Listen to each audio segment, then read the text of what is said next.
I like using the Bissell soap with the Bissell carpet cleaner. They're made by the same people. I'm just going to do it. No questions asked. Plus, I get a nice, happy feeling when I buy this because this goes towards the Bissell Pet Foundation and they help homeless pets. So I feel good about buying it for that reason.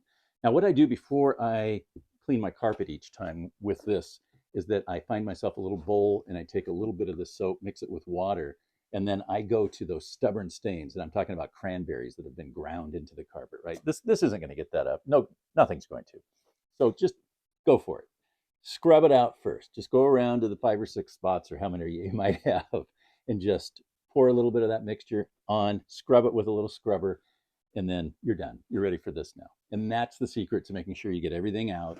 The soap smells great. They partnered up with Febreze. So after we're done, the whole place smells like springtime. I love that.